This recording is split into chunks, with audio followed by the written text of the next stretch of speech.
Halo pemirsa, saat ini Anda sedang menyaksikan Online Learning with Binus University yang akan membahas mengenai Binus Online Learning sebagai fasilitas belajar secara online dimanapun dan kapanpun. Selama 30 menit ke depan, saya Muliza, kita akan membahas mengenai Binus Online Learning secara lebih mendalam bersama Profesor Dr. Haryanto Prabowo, selaku Rektor Binus University, dan Bapak Agus Putranto, Eskom MT MSc, selaku Deputi Direktur Binus Online Learning. Selamat siang Pak. Selamat siang Bapak. Ya Pak, langsung aja nih Pak, kan Bapak yang mencetuskan Binus Online Learning itu. Bisa diceritakan Pak bagaimana pengembangan konsep dari Binus Online Learning ini? Ya, jadi sebetulnya Binus Online Learning sebagai sebuah produk pendidikan itu memang secara formal baru kita luncurkan 2009. Tetapi rintisannya untuk bagaimana belajar secara online dan sebagainya itu sudah jauh dilakukan sebelum-sebelumnya, mulai tahun 2000 bahkan sebelumnya. Jadi konsep dasarnya adalah kita percaya teknologi informasi itu tidak hanya sebagai alat bantu belajar saja, tapi sebetulnya teknologi pembelajaran itu sendiri. Jadi dengan IT, kalau dikombinasikan dengan sistem pembelajaran, ada dosennya, ada mahasiswanya, ada kontennya, maka akan menjadi sebuah produk pendidikan yang menarik. Nah, jadi itu yang terjadi sekarang. Tapi kalau lihat mundur yang lalu, pola sederhananya adalah bagaimana sih IT yang ada saat itu bisa kita pakai untuk orang belajar lebih fleksibel, lebih tidak harus classroom, tidak harus datang terus begitu ya. Jadi memang perkembangannya seperti itu. Itu kan lebih ngomongin tentang konsep ya Pak ya. Ide awal itu sendiri, bagaimana sih Bapak bisa punya ide nih buat Binus Online Learning? Apakah emang ada yang mengusulkan atau seperti apa? Ya, tadi saya katakan bahwa kalau kita memperhatikan teknologi, perkembangan teknologi informasi, itu kita percaya akan berpengaruh pada perubahan apapun gitu. Termasuk perubahan cara kita berinteraksi, ya kan? Kalau di perusahaan kan berubah total cara kerja dan sebagainya. Nah, kalau di dunia kampus berarti pasti akan ada kesempatan kita untuk mengubah cara belajar gitu. Cara berinteraksi mahasiswa dan dosen itu kan bisa diubah karena kemajuan teknologi. Jadi ide dasarnya kita percaya bahwa pada saatnya itu cara belajar orang berubah. Jadi tidak harus tatap muka fisik, tapi tetap bisa kuncinya kan tetap bisa berkomunikasi ya, berinteraksi. Nah, itu dasarnya, lalu kita nyebut itu online learning gitu. Ya. Ini kan ngomongin tentang perkembangan teknologi ya Pak. Seperti yang kita ketahui bahwa banyak orang yang sudah menyadari akan teknologi, dan kita lihat juga di beberapa kampus universitas juga ada yang menerapkan Binus Online Learning, online learning ini sendiri. Perbedaan online learning, Binus Online Learning dengan online learning dari universitas lain itu seperti apa Pak, keunggulannya? Ya, saya kira begini, prinsip dasarnya semua perguruan tinggi tentu ingin menerapkan IT, ya kan, untuk mendukung pembelajaran. Mendukung itu artinya ya pembelajarannya sendiri tetap konvensional, tapi IT melengkapi begitu ya. IT melengkapi, misalnya dosennya bisa kirim tugas, dosennya bisa periksa tugas, mahasiswa bisa kirim hasilnya dan sebagainya, diskusi lewat email. Tapi sistem belajarnya sendiri tetap konvensional, artinya harus basis kelas, harus jumlah kehadirannya tetap gitu. Tapi kalau yang kita kembangkan itu bukan begitu.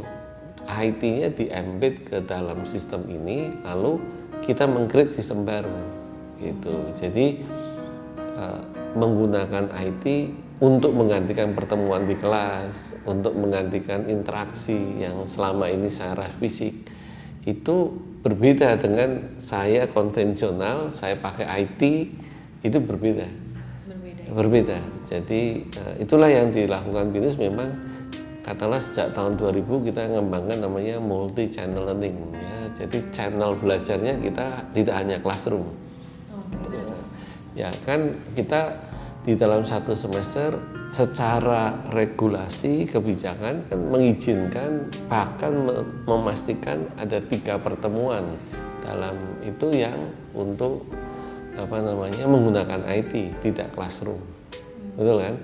Nah, tapi di online learning ini lebih dari seperti itu, justru terbalik, pertemuan kelasnya yang menjadi secondary, pertemuan online-nya yang utama. Ya, gitu. Nah, sebetulnya kalau lihat jumlah pertemuan karena ini online, itu setiap saat hanya ada batasan waktunya, katakanlah 10-13 minggu. Nah, itu. Ya, lalu kita mengatur supaya ada yang interaksinya memang harus betul-betul mahasiswa tentu saya lakukan, ada yang sifatnya inisiatif masing-masing begitu. Oke. Beralih ke Pak Agus sebentar. Untuk membangun suatu sistem pasti ada kendalanya kan Pak. Bagaimana sih Pak kendala dari mendirikan BINUS Online Learning ini? Kendalanya yang pertama, kita kan kalau di BINUS Online Learning itu kita mau melihat di Indonesia kan bingung gitu. Di Indonesia nggak ada komparasinya. Kalau kita compare ke UT itu sistem pendidikannya juga sedikit berbeda ya, perguruan tinggi lain itu berbeda. Sehingga akhirnya kita melakukan kendala itu melihat ke perguruan tinggi lain yang asing dari luar. Kita lihat mana yang kira-kira cocok dengan kondisi di Indonesia dan kita sesuaikan sehingga terbentuklah BINUS Online Learning ini. Yang perlu kita jaga antara lain itu adalah fleksibel dan kualitas. Oleh sebab itu termasuk tagline-nya BINUS Online Learning itu adalah fleksibel dan kualitas. Fleksibel dan kualitas ya, itu sendiri itu ya. Cara kuliah fleksibel, lulusannya berkualitas. Oke, lebih menarik lagi nih Pak pembicaraan kita. Tapi jangan kemana-mana dulu pemirsa, karena sesaat lagi kita akan melihat account break yang berikut ini.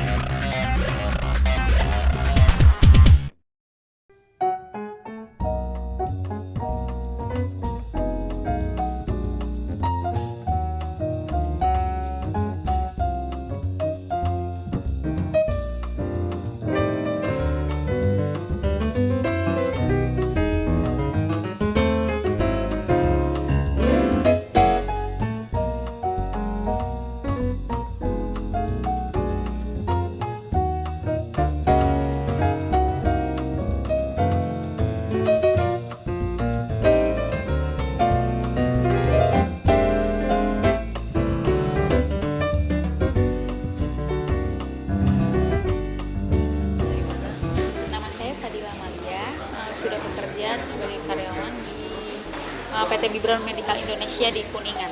Nah, awalnya dari online ya. Saya juga lagi nyari program untuk ekstensi, tapi yang tidak mengganggu pekerjaan saya. Jadi saya buka beberapa universitas swasta di Indonesia. Lalu saya lihat BINUS ada program online learning, jadi saya tertarik untuk mendaftar. Karena untuk menunjang karir saya juga untuk di dunia bisnis sekarang kalau misalnya D3 aja itu kan tidak cukup, jadi saya ingin melanjutkan S1 tapi tanpa mengganggu pekerjaan saya. Jadi saya tidak harus reguler datang ke kampus terus, tapi dengan via online saya juga bisa menyelesaikan gelar SE saya. Itu tujuan saya. Nama saya Ian Lauredini, saya dari Bekasi, lulusan dari D3 dari Tatam University. Saya kenalnya dari teman, kan teman ada masuk sini, saya katanya bagus, bisa kuliah sambil kerja. Karena dari cara belajarnya bisa tidak mengganggu jadwal kerja, terus kayaknya lebih efisien, soalnya bisa belajar sambil kerja gitu. Saya Winda dari jurusan Manajemen Marketing tahun ajaran 2014-2015. Saya pilih online learning ini karena menurut saya lebih efisien dalam waktu dan jangka tempuh. Kalau misalkan nggak harus ke kampus setiap hari atau gimana, udah gitu saya juga udah kerja, jadi bisa meminimalisir waktu saya kalau misalkan harus pergi-pergi gitu. Jadi dan menurut saya ini efisien sekali, dan saya juga dapat informasi BINUS Online Learning ini dari teman saya, teman kampus dulu waktu D3. dia menawarkan kepada saya tentang online learning ini, kemudian saya tertarik dan oke, saya ikutan tes. Dan Ya, terima kasih pemirsa masih menyaksikan Online Learning with Binus University. Seperti yang sudah kita lihat bersama, tadi ada cuplikan mengenai video orientasi mahasiswa baru Binus Online Learning. Ya, kita langsung ke Pak Agus nih. Seperti melihat video tadi Pak, bagaimana sih Pak sistem orientasi yang dilakukan oleh mahasiswa Binus Online Learning itu sendiri? Jadi untuk orientasi, setelah kita menerima pendaftaran dari admisi, kemudian kita memberikan orientasi selama 3 hari. 3 hari itu terdiri apa saja. Jadi yang pertama itu penjelasan mengenai Binus University dan sistem Binus Online Learning. Kemudian yang kedua kita jelaskan mengenai fasilitas-fasilitas yang ada di Binus University. Dan yang ketiga itu adalah pengenalan dengan jurusan sekaligus dengan perkuliahan perdana di Binus Online. Lebih ke informasi mendalam tentang Binus Online Learning itu sendiri. Ya, salah satunya. Oke, kita ke Prof. Harin Pak.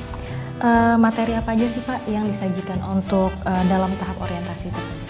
Ya, saya kira yang terpenting begini, orientasi ini kita lakukan karena kita menyadari mahasiswa yang mengambil program online learning itu berbeda dengan mahasiswa yang ambil reguler. Selesai mereka berorientasi, maka komunikasi dengan dosennya lebih banyak online, sehingga materi yang utama adalah memberikan pemahaman begitu. Ini Anda cara belajarnya begini, kalau ada masalah harus bagaimana, kemudian apa sih yang seharusnya Anda lakukan, karena kan berbeda.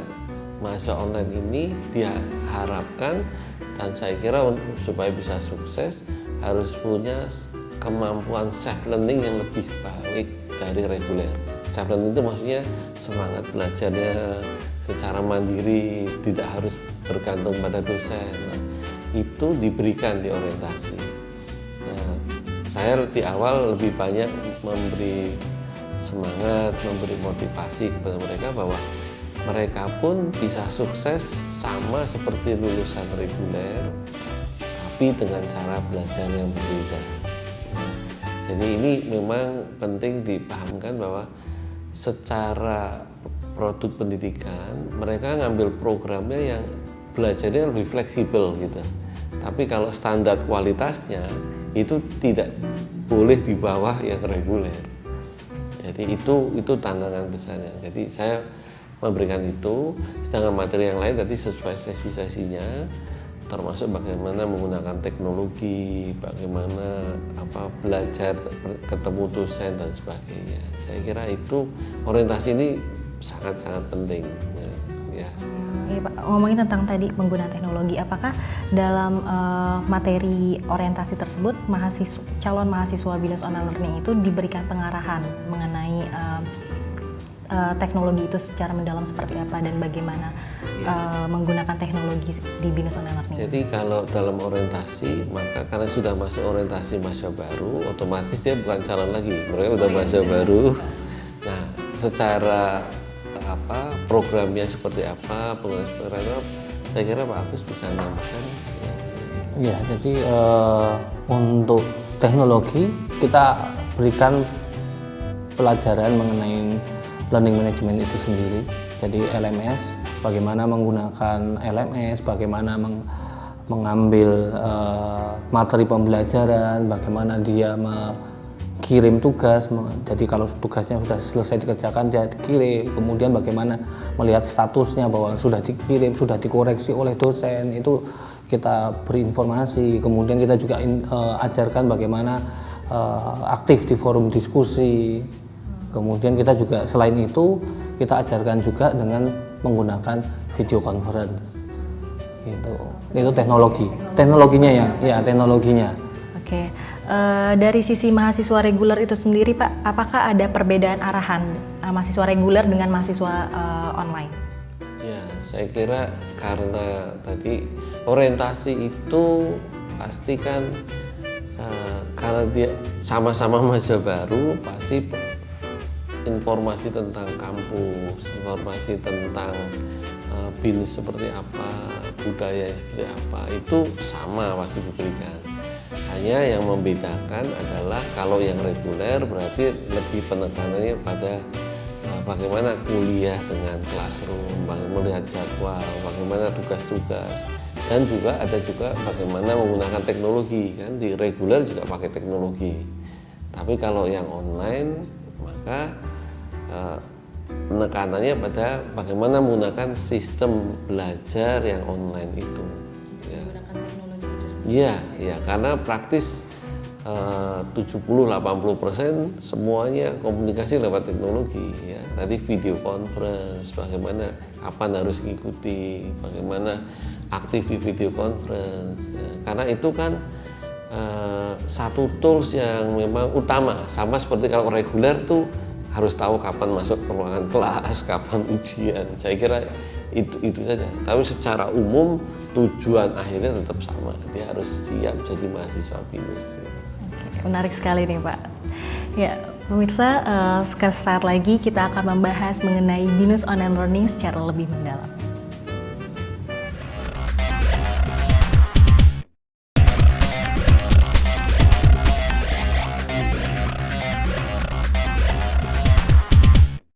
Terima kasih pemirsa, Anda masih menyaksikan Online Learning with BINUS University. Ya Pak, kita langsung ke pertanyaan selanjutnya. Bagaimana sih Pak bila siswa tidak dapat mengikuti tahap orientasi namun dia dapat tetap lolos ke perkuliahan? Jadi kalau orientasi itu mereka tidak bisa datang, sebenarnya kita ada orientasi susulan. Tapi orientasi susulan tidak selengkap yang di orientasi yang full 3 hari, ini hanya 1 hari saja. Jadi lebih membahas bagaimana penggunaan learning management system. Sedangkan untuk yang lain-lain, sambutan itu dari Prof. Har, ada videonya juga di YouTube, bisa diambil, bisa dilihat juga. Kemudian dari ketua jurusan juga ada beberapa yang sudah di dalam video itu sudah ada. Iya, jadi bisa tetap mengikuti. Gitu. Tapi mahasiswa itu sendiri tetap masih dapat mengikuti perkuliahan ya Pak, walaupun dia belum mengikuti orientasi itu. Ya masih tetap dapat mengikuti. Cuma ada satu yang tidak bisa dia ikutin, yaitu perkuliahan perdana. Karena perkuliahan perdana itu kita tidak bisa mengulang lagi. Jadi yang mahasiswa tidak bisa ikut orientasi, maka kehilangan waktu untuk tidak mendapatkan informasi mengenai kuliah perdana. Mengenai kuliah itu sendiri tuh Pak. Oke Pak, harapan nih, ngomongin harapan dari BINUS Online Learning itu sendiri itu seperti apa Pak? Ya, pertama tadi saya mau melengkapi yang soal orientasi ya. Jadi sepanjang itu diusahakan bisa hadir, maka saya sangat minta mahasiswa baru itu ikut orientasi penuh. Karena kalau tidak, walaupun bisa mengikuti, tapi pasti akan ada kesulitan-kesulitan gitu ya di awal. Nah, daripada sulitnya di awal, nanti mungkin malah bermasalah gitu ya. Jadi kalau usahakan ikut orientasi. Tapi kita juga menyadari kadang-kadang ada kendala yang memang harus dihadapi mahasiswa nggak bisa datang. Ya tadi seperti Pak Agus bilang, kita semua bahan kita naikkan ke ke YouTube dan sebagainya atau ke LMS kita, jadi mereka bisa belajar sendiri. Kalau harapan saya secara nyata begini, ini program online ini memang ditujukan untuk mereka yang betul-betul ingin belajar, ingin menyelesaikan studinya di level perguruan tinggi, apakah itu S1 atau S2 gitu. Sehingga fleksibilitas yang diberikan ini ya digunakan sebaik mungkin tanpa kita kompromi soal kualitas. Kalau kualitas saya tidak akan kompromi. Jadi kalau EU tidak bisa memenuhi standar, dia nggak lulus gitu. Karena kita ingin mereka yang ikut program ini hanya karena kondisi situasi yang nggak memungkinkan, mereka harus ke kampus terus ya, classroom kan. kita membuka kesempatan mereka yang sudah profesional, sudah bekerja, ibu rumah tangga dan sebagainya gitu. Jadi harapan saya tentu program ini dijalankan dengan baik dan sesuai dengan harapan mereka, kondisi mereka. Nah ke depan tentu terus BINUS akan perbaiki baik cara pembelajarannya, dukungan IT-nya begitu, sehingga sesuai juga dengan kemajuan teknologi kan. Sekarang sudah pakai mobile yang makin hebat begitu, makin simpel, kita juga akan ke sana. Yang itu yang saya harapkan, moga-moga dari sisi program terus berkembang, kualitasnya juga meningkat, materi-materinya bagus, dosen-dosennya lebih aktif, sementara peserta didiknya, mahasiswa, ya itu harus juga masa BINUS yang sebenarnya walaupun mungkin program belajarnya online, tapi kalau lulus kan ijazahnya ijazah BINUS, ya kan semua BINUSian, itu harapan saya. Lebih memajukan BINUS online learning itu sendiri sih Pak ya.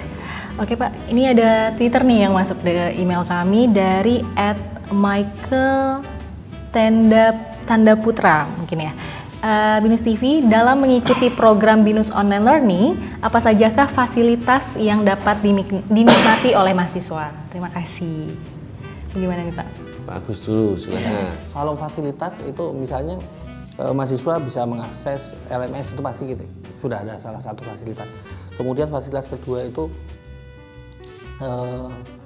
notebook itu untuk mahasiswa S1 karena mungkin ada mahasiswa S1 belum mempunyai komputer untuk bisa mengakses, kita sediakan, sudah include, itu termasuk fasilitas. Kemudian yang ketiga perpustakaan, jadi kita juga menyediakan perpustakaan digital, jadi mahasiswa bisa mengakses, mau pinjam buku secara fisik juga boleh sebenarnya, tetapi kan mungkin pinjam buku secara fisik sulit mereka untuk datang ke kampus. Kita juga sediakan jurnal-jurnal internasional yang bisa diakses oleh mereka. Jadi harapannya mahasiswa BINUS online itu bisa mengakses jurnal yang memang kita sudah sediakan cukup banyak. Kemudian selain itu untuk kegiatan-kegiatan lain itu sama seperti mahasiswa reguler. Jadi misalnya ikut organisasi kemahasiswaan itu kita juga izinkan untuk bisa ikut. Gitu. Ya cuma memang mahasiswa online itu kan mayoritas bekerja, sehingga untuk ikut ke kegiatan itu agak sedikit lah yang bisa ikut. Jadi kalau mau ikut biasanya lapor ke kami dulu, kemudian baru kami teruskan. Oke, ini Pak, jangka panjang dan jangka pendeknya nih Pak, apakah ada rencana jangka panjang dan rencana jangka pendeknya untuk mengembangkan BINUS online learning ini Pak? Ya, saya kira kita sudah hampir 4-5 tahun ya menjalankan program ini secara formal.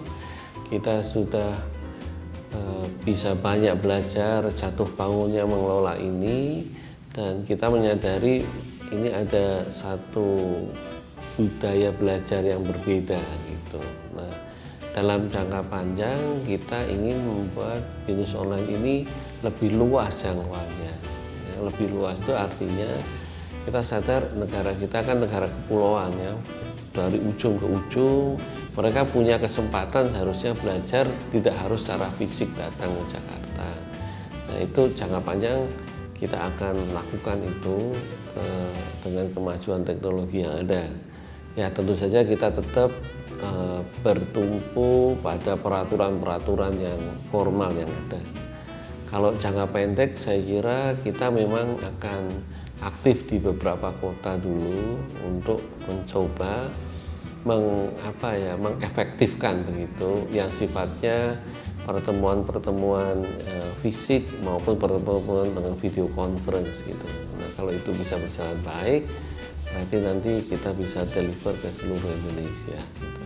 Kalau sekarang sebetulnya mahasiswa seluruh Indonesia sudah banyak, cuma ya mereka mungkin kendala fisiknya kalau harus datang ke Jakarta itu kan tetap ada ya, saya kira itu. Menarik sekali pembicaraan kita pada siang hari ini, namun sayang sekali sudah 30 menit saya menemani kalian untuk membicarakan mengenai online learning with BINUS University. Terima kasih untuk Caring Colors Marta Tilaar, dan terima kasih untuk Prof. Har dan Bapak Agung yang sudah meluangkan waktunya. Akhir kata, saya Muliza beserta kru yang bertugas pamit undur diri. Terima kasih dan sampai jumpa.